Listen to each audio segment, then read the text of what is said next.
Thomas Bryant was able to get you guys a little bit in the last meeting between you two, but then it seemed like he made some adjustments, and then obviously against Wisconsin you were able to have success against Hap. What can you take from those two games with two explosive post guys? Yeah, I mean, Bryant presents a lot of problems because not only is he so good in the low post, he can take you out on the floor, he can drive it, he's made some threes. He's big, he's got such a good motor. That's what I love about him. He plays so hard, can really run the floor. Sorry, Skip. You know, I thought we did okay at times. When he got deep position on us, though, he had his way. And certainly last game without Blackman, he was a real focus of the attack.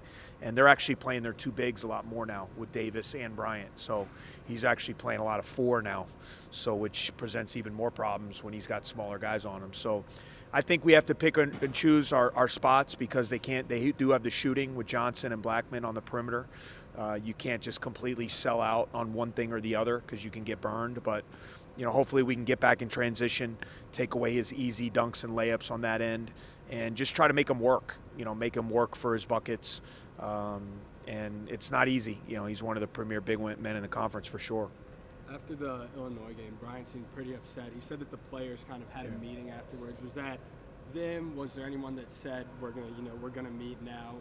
Was that all on them? Yeah, I think it's something they did. You know, I expressed to them the things I thought. I mean, I think we were all very disappointed. Just was kind of unlike us. It was a weird night. I just didn't think we had the energy or the fight we needed in a game like that, which it was a little bit upsetting, I think, to all of us. You know, that we weren't more prepared to play that game.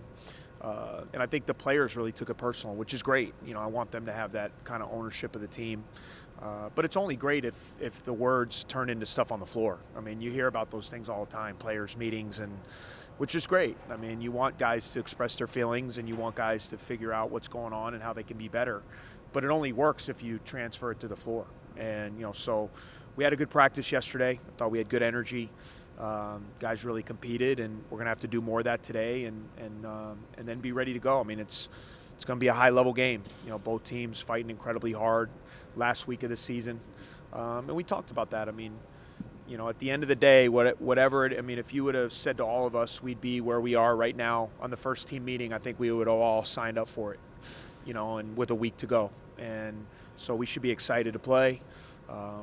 You know, we should go out there and just do whatever it takes to try to get a win, which won't be easy in a tough environment. You say you were upset you weren't more prepared mentally or physically? I think for just the fight, you know, watching from the sidelines, and I just thought Illinois outfought us. I really did. I mean, you know, it's one thing to get out executed, but I thought they were the tougher team the other night. They were physical. They were sharper. They had more energy, and you know, that to me, that's unacceptable this time of year. I mean, there's no reason for us not to be laying it on the line, and you might not win, but you know, with it being the end of the season, it's not a marathon anymore. I mean, the season's a sprint. You have 3 games left. There's a week left. You lay it on the line for 40 minutes, and I'm confident we'll do that tomorrow. I don't know what that'll mean in terms of winning and losing, but I'm confident that we're going to come to play. You talked last time about, you know, they're going through this for the first time. Yeah. Are they feeling it? I don't know. I don't know if that was part of it. Maybe. You guys know I'm always honest. You know, I think we've done a pretty good job of staying focused with each game. But I don't know. If I knew how to explain the other night, maybe I would have had a better chance of changing it. But it was just one of those nights, you know, and some nights you just don't have it. We didn't have it. And I don't want to discredit Illinois because I thought they played well. It's nothing against them. We just didn't match it. And our defense actually was okay in the game. I mean, if you look at it, you know, our real problem has just been our inability to score recently. And, you know, part of it is getting Scotty back into the mix. Another part of it is we're just not executing well. You know, we're not cutting, we're not screening, and we're not getting good shots. And we got to do a better job of that, because what happens then is teams just put everything into stopping Bryant. And it's like the other night, he was exhausted at halftime, you know, because he wasn't getting help from other guys. So, you know, that's where we got to find balance, where, you know, we got to get Vic and Scotty involved. We got to get some production from Sanjay and Gavin at the 4 spot. You know, certainly Derek and Barrett when he's in there at the 5. You know, Isaiah, those guys tap when he comes in. We need to get back to executing and playing offense like we did when we were playing well a little bit earlier in the year. Derek had some success when he was able to get the ball down low against Illinois. How do you guys get the ball into him more? Yeah. A little bit of inside out. Yeah, I think it's a great point. I think we need to be more conscious of doing that. I think we get away from that too easily. And it's something we've talked about. When he's got a guy on his back, we got to hit him. And doesn't mean he's going to always shoot the ball, but at least it gets the ball in the paint, and it forces the defense to have to either send some help, and maybe you get some kickouts for open shots. But I agree with you. I mean, it's something we need to do a better job of the balance, the inside-out balance, and he's ready for that. He's played really well, and I think that's something that hopefully you'll see more here this last week. Brian said, go ahead. Also, with Indiana playing multiple bigs, where do you see Barrett fitting in to the game? Yeah, I think Barrett's doing a great job. And actually in the first Indiana game, Derek got in quick foul trouble, and Barrett played a lot of minutes, and I thought he played well. So, I mean, with their size and physicality, this is definitely a game for Barrett. And I want to be able to get him out there. I have ultimate faith in him. He brings energy. He's not afraid.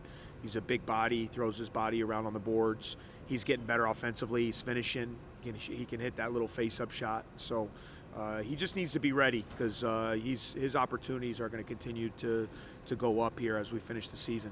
Brian has struggled in Bloomington before. Is there anything that you tell him? I know that he'll have family there, and it's always emotional going back home. Is there anything special you say to him, and what makes you confident that it'll be different this time around? Yeah, I just think I thought last year in particular, I thought he just made the game bigger than it was. And I don't want him to do that. Just go out and play. It's fun to go home. It's fun to have family and all those things. And sometimes if you put too much into that, you can get out of whack from who you are. And I thought that happened to him last year. I think he's more mature. I think he knows going in it's about us. It's not about him. And I'm confident that he'll do a better job. What that means in terms of his production, I don't know, but I think his head will be in a better place this year of not just trying. I thought he tried to do too much, and got out of rhythm early. Then they got it going, and when you're playing against a guy like Yogi Ferrell too, that's not easy either. So I think a combination of all those things led to a really tough day for him and us, and we need to do a better job tomorrow. I mean, they're a quick starting team, so it's going to be important that we come out of the gates with energy and withstand that initial, burst that they always try to give people on their home floor.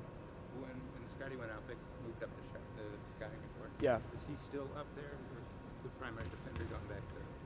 Yeah, I think during that stretch, there's no question there was an added focus on Vic. I think it makes life a little bit easier having Scotty out there, because it's one more guy you got to account for.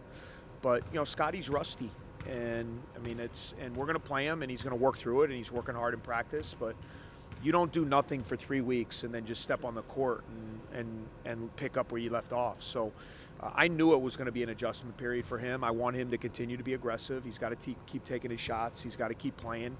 And hopefully sooner rather than later. That's what's tough about the timing. It's not early January. It's the end of February. So, we don't really have time to, this is the end. These are the last couple games. And, I know he's been working really hard in between games to kind of get his timing back, get his rhythm and conditioning, and hopefully he'll be better tomorrow, which helps Vic.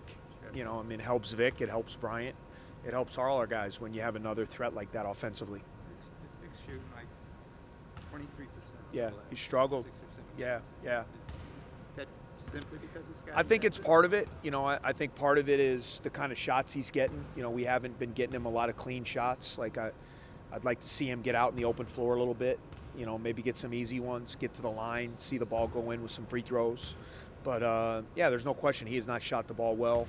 I want him to stay confident, though. I talk, you guys hear me, I always talk about the law of averages. That's the way we approach it. As long as you prepare and practice the right way and just take good shots. If he's taking good shots, then I'll live with the result if he takes them with confidence. And I think part of it, too, is our execution. We're not a one-on-one team. That's just not who we are. We have to screen. We got to work together. We got to move the ball. We got to help each other get shots. And guys like Vic are beneficiaries of that when we're executing well. You guys have, 4 sellouts in your last 5 home games. Is this kind of the basketball culture you had Yeah. always imagined having, Yeah. once you came here? Absolutely. It's been awesome. It's been so fun. I'll never forget, when I got the job, it was a Monday night. We had just lost the day before. I'd coached my last game with Duke on a Sunday. I got here on a Monday night. I met the team for the first time. And my family and I came over to the gym, and it was dark in here. And you just walked in. And my last high school game I played in here, and it was sold out. And so that was the memory I took. I walked in and I remembered this place being loud and sold out and crazy. And I said, you know what, like that's what we need to get to here. And I always said too, it was on us though to put the product. I don't blame anybody, for not coming out. It's a pro sports town. There's a lot of things you can do here. We wanted to put a product on the floor that people would want to come see and students would want to come out and support. And that's what's been awesome about this year and these conference games especially. This place has been rocking, and it's made a factor. It's been a factor. Other coaches have talked about it. It's a different Welsh-Ryan than people have played in. And, we're going to need it next week when we have our last 2 home games.